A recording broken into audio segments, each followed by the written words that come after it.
মানুষের মধ্যে লুকিয়ে আছে হাজারো রূপ, চরিত্র ও আচরণের গল্প। কেউ হয় সহানুভূতিশীল, কেউ নিষ্ঠুর, কেউ ভালোবাসা দেয় নিঃস্বার্থভাবে, কেউ আবার ক্ষতি করে নিজের স্বার্থে। বাস্তব জীবন আমাদের শেখায় মানুষ চিনতে সময় লাগে, কারণ মুখের হাসির আড়ালেও লুকিয়ে থাকতে পারে হিংস্রতা।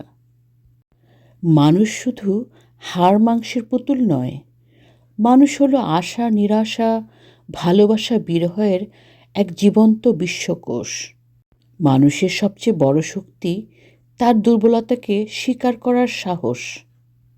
মানুষের হৃদয়ে দুটি কক্ষ থাকে, একটিতে আলো, অন্যটিতে অন্ধকার।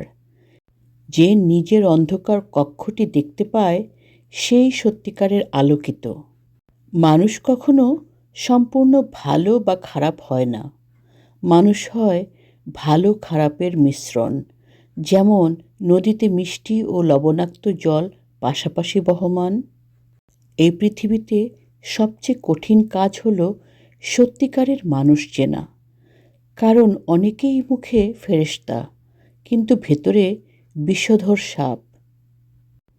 মানুষের মূল্য তখনই বোঝা যায় যখন সে না থাকে, ঠিক যেমন বাতাসের অস্তিত্ব টের পাওয়া যায় যখন তা বন্ধ থাকে। ভালো মানুষ খুঁজে পাওয়া যায় না, তাকে চিনে নিতে হয় আচরণের ভেতর দিয়ে। মানুষ বড় হয় না কেবল বয়সে, মন, দৃষ্টিভঙ্গি আর ব্যবহারেই তার আসল পরিচয়। এই দুনিয়ায় অনেক সত্যিকারের মানুষ পাওয়া যায়, কিন্তু খুঁজে নিতে হয় চোখ খোলা রেখে, মন দিয়ে। সবাই তোমার ভালো চায় না, অনেকে শুধু দেখে কখন তুমি নিচে পড়ো।